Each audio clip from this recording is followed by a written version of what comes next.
شەقڵاوە شارۆچکەیەکی دڵڕفێنی پاڵچیای سەفینە. لەم شارۆچکەیەدا کریستیان و موسڵمان دەژین. ئەم پێکەوە ژیانە وای کردووە مەزارگەکانی وەک ڕەبەنبۆیا و ماریعقوب لەلایەن پەیڕەوانی هەردوو ئاینەکە بە پیرۆزی سیر بکرێن.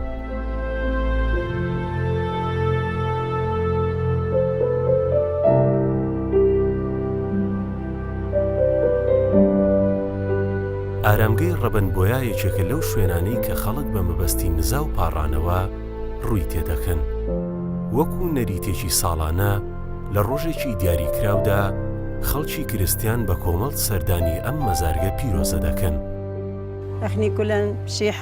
ئێمە هەمومان ئەمڕۆ هاتووینەتە ئێرە بۆ سەردانیکردنی مەزاری ماریعقوب.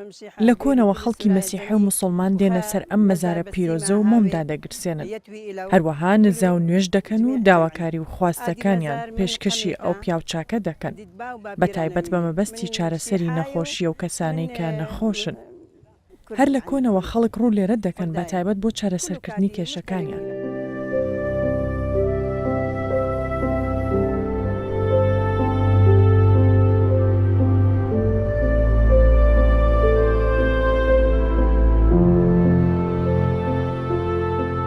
پێش سەرکەوتن بەرەو ئەشکەوتی تایبەت بە مەزارگەکە لە کڵێسەی شەهیدان لە شەقڵاوە ڕێوڕەسم و قەداسی تایبەت بە ڕەبەنبۆیا دەکرێت.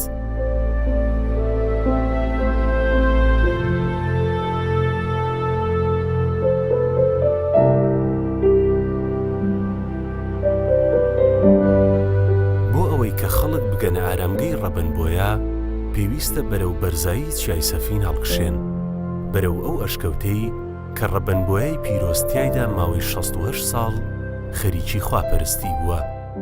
شوێنەوەرەکانی مەسیحیەت یان کەنیسەکان یاخود پەرستگاکان لە ناوچەی شەقڵاوە گەلەگەلەک زۆرن.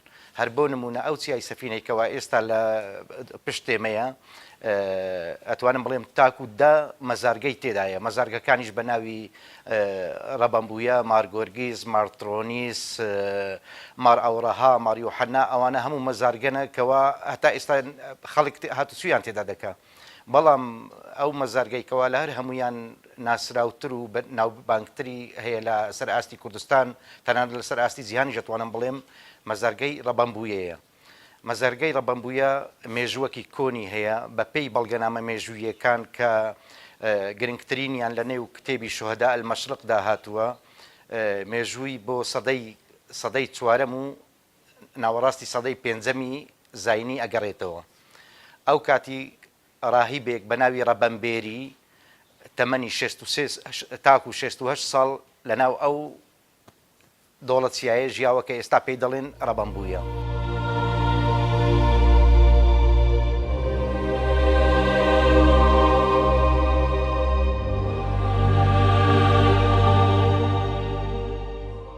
سەلوا بە مەبەستی نزا و پاڕانەوە لەسەر ئارامگەی ڕەبەنبۆیا خەریکی سەرکەوتنە بەرەو شوێنی مەبەست.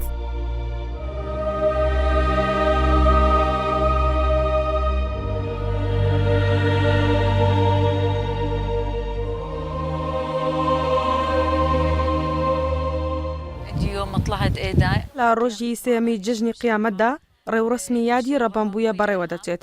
لە پاڵ خەڵکی شەقڵاوە، خەڵکی عەنکاوە و لە ناوچەکانی تر بە مەبەستی بەشداریکردن لەم بۆنەیەدا ڕوو دەکەنە ئێرە. لەم شوێنە پیرۆزەدا خەڵک بۆ هاتنەدی نیاز و خواستەکانیان نزا و پاڕانەوە دەکەن. بۆ نمونە هەیە منداڵی نییە و لەو شوێنە نزا دەکات منداڵی پێ ببەخشرێت. ئێمە هەموو ساڵێک لە ساڵیادی ڕەبەنبۆیا دەینە ئێرە. ئەجا بۆ سەرچیا و شوێنی تایبەتی ڕەبەنبۆیا سەردەکەوین. ڕەبەنبۆیا پیاوچاک و کەسێکی پیرۆز بووە. لە دوای ساڵی 1200 زاینی بەهۆی ستەمکارانەوە هاتۆتە سەرەم چیایە، خۆی حەشاردا و تیایدا ژیاوە. بەهۆی ئەوەی کە ئێرە شوێنێکی پیرۆزە، خەڵک تیایدا نزا و نوێژ دەکەن.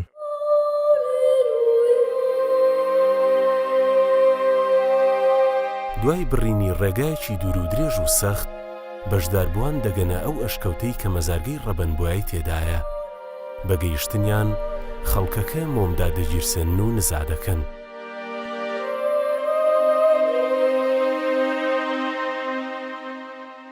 کللتوری بەیەکەوە ژیان کللتوری برایەتی مسلمان و مەسیحی لە ناوچەکە کە ئێمە سەردەمانێک کە مسلمان و مەسیحی بەیەکەوە ئەژین ناوەکانمان یەک بەش بە حاڵی خۆ من ناوم ڕزگارە لەوانەیە برادرێکی مسلمانیش بە هەمان شێوە ناوی ڕزگار بێ کە سەردانی ئەو شوێنانەیان کردووە حەزیان لێ بووە بە ناوی مسلمان ناوزەت بکرێن ئەو شوێنانە مەسەلەن بۆ نمونە ڕەبەن بووە ناویان لێ ناوە شێخ وسوو ڕەحمان ماریو حەناکە ئێستا چاوپێکەوتنەکەی تیاکەن ئەوان ناوی لێ ئەنێن دارۆمەر حەنان مار ئەوڕەها ناوی لێ ئەنێن چاچی سەرگرت هەر یەکە بە ناوێک بابەتەکەی شێخ وسوو ڕەحمان و ڕەبەن بوویەش هەر لەو سەرچاوەیە سەری گرتووە کە کللتوری بەیەکەوە ژیان وای کردووە دوو ناوی لێ بندرێ ئەو شوێنە نەگەنا لەبارەی دەربارەی مێژوو دەربارەی سەرچاوی مێژووی هیچ بەڵگەنامەک نییە کە ئەو شوێنە بە ناوی شێخ وسوو ڕەحمان ناوزەت بکرێ بۆیە ئێستا ئێمە مسلمان و مەسیحی لە شەقڵاوە چەندین ساڵە بەیەکەوە سەردانی ئەو شوێنە دەکەین سەردانی نزا و پاڕانەوەکانمان بە هاوبەشی لەو شوێنە ئەنجامەدەین شوێنەکانی تریش بە هەمان شێوە شانازیە بۆ مەکە ئەو کللتوری بەیەکەوە ژیان لە شەقڵاوە هەیە من خۆم بە وەکو مەسیحیەک خۆم بە خاوەنی ڕەبەنبوویە دەزانم بە هەمان شێوە مسلمانەکەش خۆی بە خاوەنی شێخ وسوو ڕەحمان دەزانی کە یەک لە یەک ئەوە سەرچاوەیان گرتو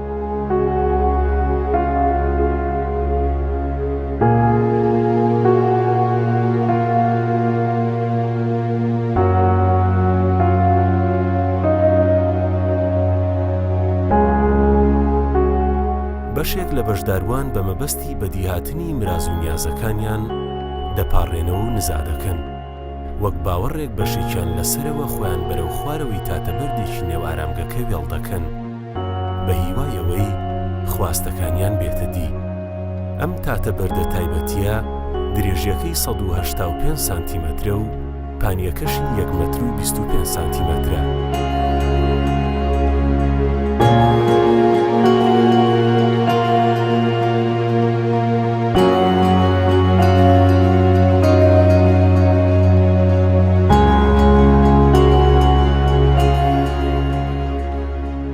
نادیا و ماڵباتەکەی لە عنکاوە نیشتەجێن بەڵام وەک نەریتێک هەموو ساڵێک بەشداری لە ڕێوڕەسمی تایبەت بە سەردانیکردنی ئارامگەی ڕەبەنبۆیا دەکەن من عنکاوە بەس ئەخنی ئەسڵەن من شەقڵاوی وەخ من خەڵکی شەقڵاوم بەڵام لە عنکاوە دەژیم ئەمڕۆ لە ڕێوڕسمی یادی ڕەبەنبوویە هاتوومەتە سەر مەزارەکەی ئێمە وەکو نەریتێک هەموو ساڵێک لەم بۆنەیەدا دێنە سەر ئەم مەزارە پیرۆزە بەهۆی ئەوەی کە خەڵک زۆر باوەڕیان بە ڕەبەنبوویە هەیە هەرەوە شەوای کردووە کە لە شار و شارۆچکە جیاوازەکان بەرەو ئەو مەزارە بێن ئەوەش بڵێم نەک تەنها مەسیحیەکان بەڵکو موسڵمانەکانیش دێنە سەر مەزارەکەی چونکە باوەڕیان پێی هەیە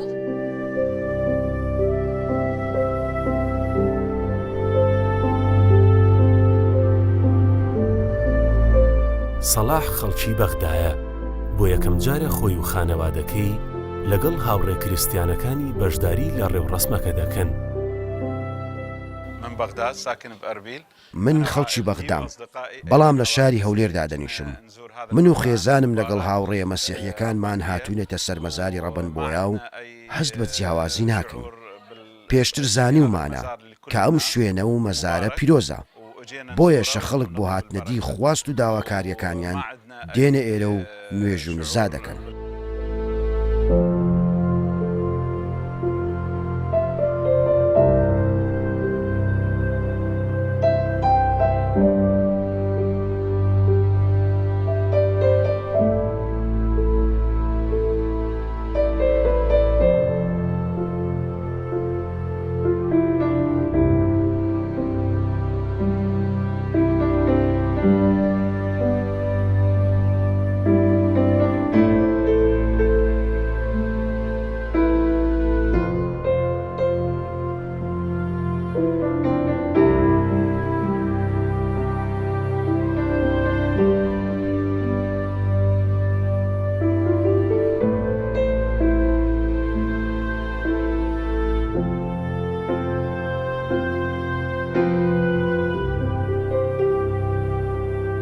دوای ماندووبوون و جێبەجێکردنی ڕێوڕەسمی نزا و پاڕانەوە لەسەر ئارامگەی ڕەبەنبۆیای پیرۆز خەڵک بەرەو خوارەوەی چیای سەفین دادەبەزن.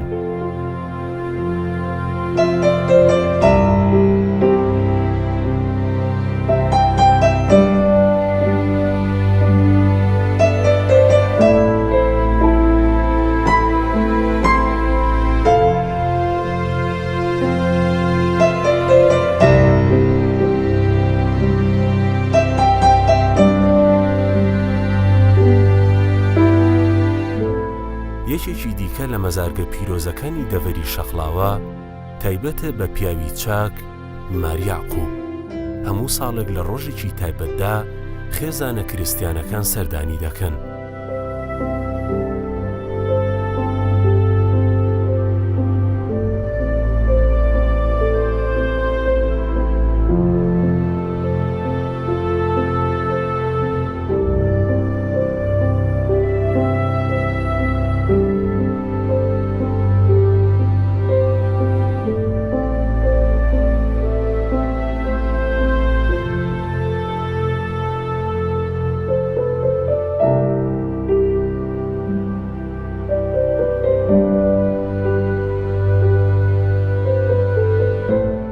مەزارگەیەش بۆتە شوێنی نزاوپاڕانەوەکانی خەڵک بۆ بەدیهاتنی میراز و خواستەکانیان.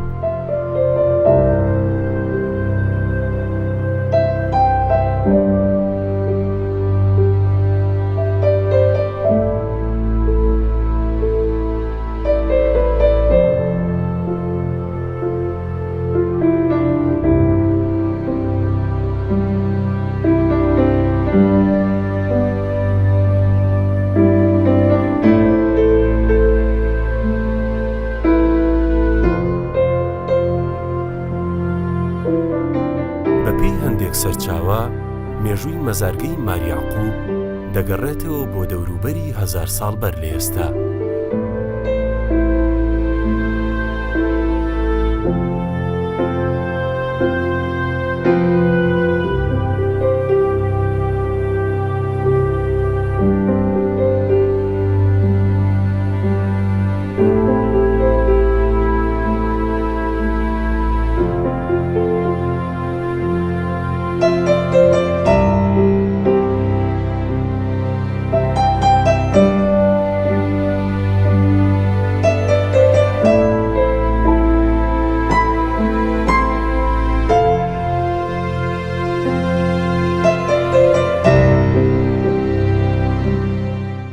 بارنادێت ساڵانێکە لە ڕێوڕسمەکەدایە ئەرچی خوێندنەوەی کتێبی پیرۆز و سەرپەرشتیکردنی نزاوپاڕانەوەی بە کۆمەڵی لە ئەستۆیە.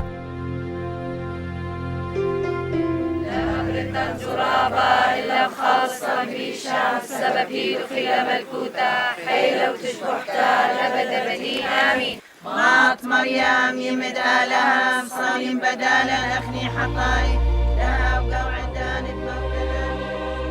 ڕێکخراوی شەقلاباد بۆ پەرەپێدانی گەنجان لەگەڵ کۆمەڵەی ڕۆژەبێری کەلدان لقی شەقلاوە هەڵسەین بەو چالاکیە بۆ برا مەسیحیەکان بە بۆنەی جەژنی قیامەت و جەژنی سەری ساڵی بابلی کەلدانی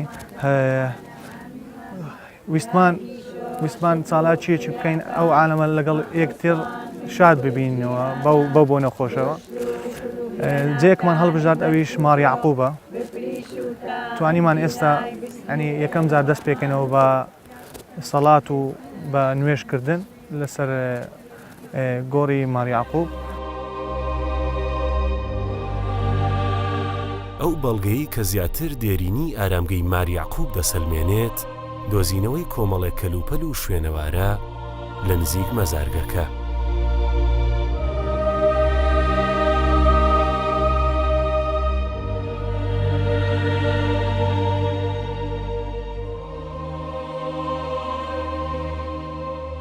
پێش 15 ساڵ لە ئێستا بە دووری 300 متر لەو مەزارێکەکەیدا ڕاوەستاوی نێستانەکە کابرایەک دێ ئیشی فەلاحەتی ئیشی زراعەت و شتی وا دەکات شۆفەڵێک دێنێ بۆ ئەوەی ئاردەکەی خۆی بچێڵێ و شتێکی لێ بچینیتن. ئەم کابرایە لە کاتی هەڵکەندن و ئەو شتانە شتێکی سەیری بۆ دەرەچێت لە نزیک مەزارەکە ئەویش وا هەز دەکاتەوە کۆمەڵێک شوێنەواری بۆ دەرچووە. لەو شوێنەوەرانە ئەو کاتی ئەو ئاستە ڕۆشنبیریە بەرزەنە بوو کە کابرا ڕووی شوێنەواری یان مەتحەفێک یان لە شوێنێکی وا بکاتن کە شتەکانیان پێ ببەخشیان پێیان بڵێ شتێکی وایە بیری لەوە کردوتەوە کابرا کە ئەم شتانە لەوانەیە بە بەهایەکی بەرز یان بە پارەیەکی خەیاڵی بفرۆشێ بە وڵاتێکی دراوسێ. دواتر پاشماوەیەک ئەم کابرایە ئاشکرا بێ بۆ کە نەتوانی پەیوەندی بە هیچ شتێکەوە بکە ئاشکرا دەبێت کە شوێن شتێکی وای دۆزیوەتەوە دەستگیر دەکرێت پاش دەستگیرکردنەکە و لێکۆڵینەوە لەگەڵ کابرا شتەکان لێ ئەسێنرێتەوە. شتەکانی ئەوانێکەوە لێ ئەسێنرێتەوە سەلیبە شوێ ئامادەکردنی شتی ئامادەکردنە بۆ مەراسیمی کەنەسی کە قداسی پێ دەڵێن ئێمە کاسە و پیلاسە بە مەسیحی پێی دەڵێن پارەی ڕەمزیە لەگەڵ کۆمەڵێ شتی تر دواتر لیژنەیەک پێک دەهێنرێ بۆ ئەوەی سەردانی ئەم شوێنەوارە بکرێتن لیژنەکە دێ سەردانی ئێرە دەکا سەیرەکە هەشت ژوور هەر ژوورێک بە مەساحەی 20 تا 25 مەتری چوارگۆشە لەگەڵ هۆڵێکی کەنیسە بە مەساحەی 6 بە 12 مەتر یعنی 72 مەتر لێرە لەم شوێنەوارە هەبوون ئەمەش دوای لێکۆڵینەوە دەردەچێکەوە دوای یعنی نردنی شتەکان بۆ شوێنی مەبەست لێکۆڵینەوەیان لەسەرکرێت مێژووی مەریاقوب لێرە دەچەسپێنرێ بۆ نزیکەی 1100 ساڵ پێش ئێستا.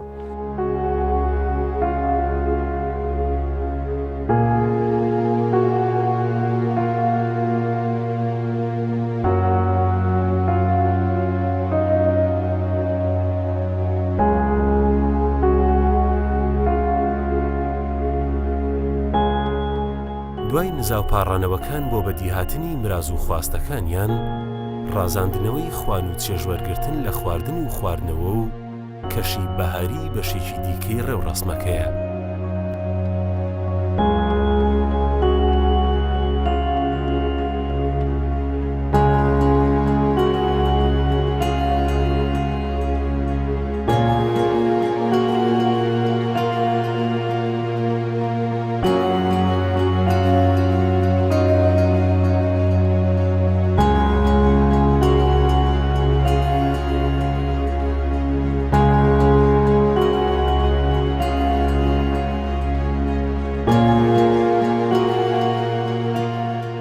بڕگەی ڕێوڕسمی سەردانیکردنی خەڵکەکە بۆ سەرمەزارگەی ماریعقوب ئەنجامدانی چەند چالاکیەکی جۆرا و جۆرە.